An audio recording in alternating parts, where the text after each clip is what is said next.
America और Iran के बीच एक बार फिर तनाव खतरनाक स्तर पर पहुंच गया और हालात ऐसे बनते दिख रहे हैं कि कुछ दिन पहले हुआ सीज फायर अब कमजोर पड़ता नजर आ रहा है। ताजा विवाद की शुरुआत तब हुई जब एक मालवाहक जहाज पर ड्रोन हमला हुआ। अमेरिका ने इस हमले के लिए सीधे ईरान को जिम्मेदार ठहराया और कहा कि ये सीज फायर समझौते का खुला उल्लंघन है। अमेरिकी राष्ट्रपति डोनाल्ड ट्रंप ने पहले ही संकेत दे दिए थे कि अगर समझौते का उल्लंघन हुआ है तो जवाब जरूर दिया जाएगा। इसके कुछ ही घंटों बाद अमेरिकी सेना ने ईरान के कई मिसाइल और ड्रोन ठिकानों के साथ साथ सैन्य रडार सिस्टम पर हवाई हमले कर दिए। अमेरिकी सेंट्रल कमांड ने बयान जारी करते हुए कहा कि यह कार्रवाई पूरी तरह जवाबी थी और इसका मकसद भविष्य में ऐसे हमलों को रोकना है। लेकिन ईरान ने अमेरिका के इन आरोपों को सिरे से खारिज कर दिया। ईरानी नेताओं का कहना है कि अमेरिका बिना वजह उन पर आरोप लगा रहा है और उसने खुद पहले हमला करके सीज फायर की भावना को नुकसान पहुंचाया है। ईरान का दावा है कि उसकी ओर से जो भी कदम उठाए गए हैं वे उसकी सुरक्षा और क्षेत्रीय अधिकारों की रक्षा के लिए थे, न कि समझौते को तोड़ने के लिए। इसके बाद ईरान की इस्लामिक रेवोल्यूशनरी गार्ड कॉर्प्स यानी IRGC ने दावा किया कि उसने जवाबी कार्रवाई करते हुए क्षेत्र में मौजूद अमेरिकी सैन्य ठिकानों को निशाना बनाया है। हालांकि अमेरिका ने इस दावे की आधिकारिक पुष्टि नहीं की है, लेकिन इतना जरूर साफ है कि दोनों देशों के बीच तनाव फिर से चरम पर पहुंच चुका है।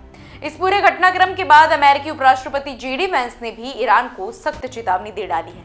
उन्होंने कहा कि अमेरिका ने सीज फायर का पूरी तरह पालन किया है और अगर ईरान को किसी बात पर आपत्ति है तो बातचीत का रास्ता अपनाना चाहिए, लेकिन अगर हिंसा का रास्ता चुना गया है तो उसका जवाब भी उसी भाषा में दिया जाएगा। दूसरी ओर ईरान के वरिष्ठ नेताओं ने भी साफ शब्दों में कहा कि अगर अमेरिका ने दोबारा हमला किया तो इस बार जवाब पहले से कई ज्यादा बड़ा और कड़ा होने वाला है। यानी दोनों देशों के बयान ये साफ दिखा रहे हैं कि कोई भी पीछे हटने के मूड में नहीं है। हालांकि इस तनाव के बीच एक पॉजिटिव खबर भी सामने आई है। दोनों देशों ने हाल ही में एक सीधा संवाद तंत्र यानी डायरेक्ट कम्युनिकेशन चैनल बनाया है ताकि किसी भी घटना को लेकर गलतफहमी ना हो और हालात पूरी तरह युद्ध तक ना पहुंचे। लेकिन सवाल यह है कि जब एक तरफ बातचीत की बात हो रही है और दूसरी तरफ लगातार सैन्य कार्रवाई भी जारी है तो आखिर शांति कैसे कायम होगी? इसी बीच अमेरिका, इजराइल और लेबनान के बीच भी एक अहम समझौता हुआ है जिसका मकसद क्षेत्र में लंबे समय से चल रहे संघर्ष को खत्म करना है।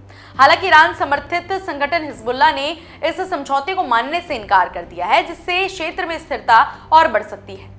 सबसे बड़ी बात यह है कि कुछ दिन पहले जिस सीज फायर को शांति की शुरुआत माना जा रहा था, अब वही समझौता सबसे कठिन परीक्षा से गुजर रहा है।